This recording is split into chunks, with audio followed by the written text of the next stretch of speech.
جیسے عام طور پر لوگ اتحاد کو بگاڑ دیا جاتا ہے، جیسے لعن طعن کر کے یا ایک دوسرے پر تنقیدیں کر کے یا جی ایک دوسرے کے ساتھ غلط رویے اختیار کر کے یا ایک دوسرے کا مذاق اڑا کر یا ایک دوسرے کی حقیقت کو اوپر نیچے کر کر، صحیح. تو یہ چیزوں سے ہم رکتے ہوئے کیسے اتحاد پیدا ہو سکتا ہے؟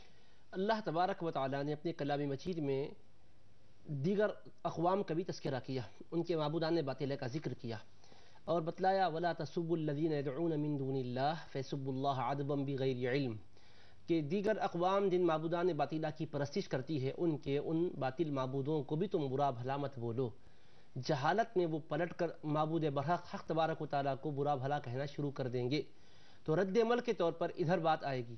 اسی طرح حضور علیہ السلام نے فرمایا کوئی بھی شخص اپنے باپ کو گالی نہ دے، تو صحابہ نے عرض کیا یا رسول اللہ صلی اللہ علیہ وسلم صلی کیا اللہ علیہ کوئی بچہ اپنے باپ کو گالی دے گا؟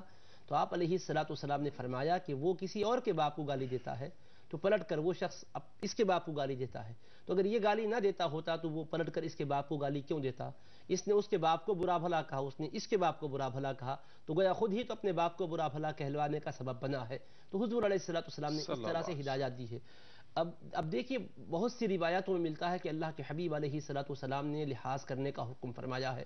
تو اب ہم جو دنیا کے اندر ہیں، مختلف مسالک اور مختلف مکاتب فکر کے رہنے والے ہیں، ہر ایک کے کوئی مقتدا ہوتے ہیں، ان کے کوئی پیشوا ہوتے ہیں، ان کے کوئی بڑے اور اکابر ہوتے ہیں، تو ان سے جو علمی اختلاف ہے وہ علمی حد ہی کے اندر ہونا چاہیے، وہ سب و شتم کی طرف لعن طعن کی طرف ہمیں نہ لے جائے. اس وجہ سے کہ کوئی بھی آدمی چاہے اس کا مسلک کچھ بھی ہو، لیکن وہ اپنے پیشواؤں اور بڑوں کے بارے میں نازیبہ الفاظ استعمال کیے جائیں تو پسند نہیں کرتا، رد عمل کے طور پر پھر وہ ادھر پڑھتا ہے، تو نتیجے میں پھر کارروائی ہوتی ہے. تو جواب الجواب میں ہماری توانائیاں لگ رہی ہے. ہم جو مسلک کو حق سمجھ رہے ہیں اس پر دلائل قائم کریں، اور جو بات حق کی ہے وہ ضرور پیش کریں، اور جو اس میں فقہی اور اعتقادی نوعیت ہے اس کو برابر واضح کریں. اس میں کوئی کسی پر پابندی لگائی نہیں جا سکتی. لیکن یہ ہے کہ جس سے متعلق ہمیں اختلاف ہے، اختلاف کو اسی درجے میں رکھیں اور اس کی شخصیت کو ہم معرض خطر میں لائیں، یہ اچھی بات نہیں ہوگی. لعن و طعن کا نشانہ بنائے، یہ بات اچھی نہیں ہوگی. یہ رویے کو ہمیں اپنے ترک کرنا ہوگا، کیونکہ لعن طعن کو اللہ کے رسول علیہ السلام نے پسند نہیں کیا. آپ نے فرمایا کہ مومن کی یہ شان نہیں ہے کہ وہ لعن طعن کرنے والا بنے، مومن کی یہ شان نہیں ہے کہ وہ فحش گوئی کرنے والا بنے. حضور نبی کریم صلی اللہ صلی تعالی اللہ علیہ علیہ وآلہ وصحبہ وسلم نے کیسی پاکیزہ تعلیمات دی ہے، اور کس طرح سے فرمایا. یہاں تک کہ ابو جہل تھا، اور کون تھا وہ کیا تھا دنیا جانتی ہے، وہ اسلام کو قبول تو نہیں کیا تھا، رسول پاک علیہ السلام کی رسالت کو مانا تو نہیں تھا، لیکن اکرمہ رضی اللہ عنہ جو اس کے بیٹے تھے وہ مشرب اسلام ہوئے، اور اس کی بیٹی بھی مشرب اسلام ہوئی. تو رسول پاک علیہ السلام نے اپنے صحابہ سے فرمایا ان کے سامنے ان کے باپ کو برا بھلا مت بولو، اس لیے کہ ان کو تکلیف ہوتی ہے.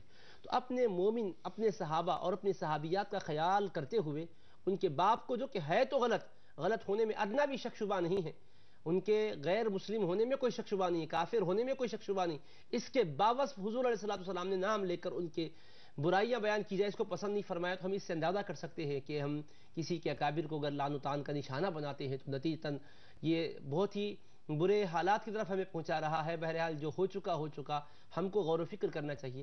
اپنے مسئلہ کی حق کو پیش کرنے میں کوئی رکاوٹ نہیں ہے، کوئی امر مانے نہیں ہے، لیکن زبان تحقیق کی ہو، زبان ادب کی ہو. اگر بے سلیقہ گفتگو بھی کر رہے ہیں تو سلیقے سے کریں تو اس کا اثر ہوتا ہے. تو غور کرنے کی بات ہے کہ اللہ نے حضرت موسیٰ و ہارون علیہ السلام کو حکم دیا فرعون کے پاس جاؤ، اسے حق سمجھاؤ. تو کیا فرمایا اذهبا الى فرعون انه طغى فقولا له قولا لینا لعله يتذكر او يخشى.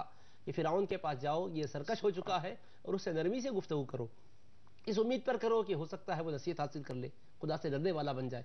اللہ کو بھی معلوم ہے کہ وہ ایمان نہیں لائے گا، مگر اللہ نے دونوں پیغمبروں کو، جلیل القدر نبیوں کو فرمایا ہے کہ تم جاؤ اور نرمی سے کلام کرو. تو نرمی کو اختیار کرنا، سنجیدگی اور متانت کو اختیار کرنا، علم و حکمت کو اختیار کرنا، یہ لازم و ضروری ہے.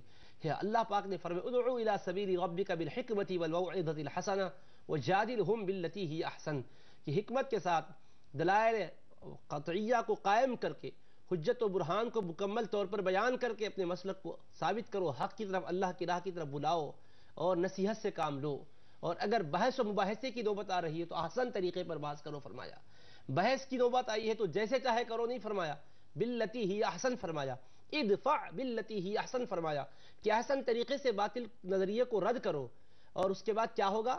احسن طریقہ اختیار کریں گے تو سامنے والے کو سوچنے کا موقع ملے گا، اور نتیجہ کیا نکلے گا؟ فَإِذَا الَّذِي بَيْنَكَ وَبَيْنَهُ عَدَاوَةٌ كَأَنَّهُ وَلِيٌّ حَمِيمٌ، تمہارے اور جس کے درمیان میں عداوت ہے، نتیجہ یہ نکلے گا کہ وہ تمہارا گرم جوش دوست بن جائے گا۔ قرآن کے سکھائے ہوئے طریقے کو اگر ہم اپنائیں تو یقیناً بہت اچھے نتائج ہم دیکھیں گے۔ اللہ تعالی ہماری آنکھوں کو کھول دے اور ہمیں شعور اور آگہی نصیب فرمائے۔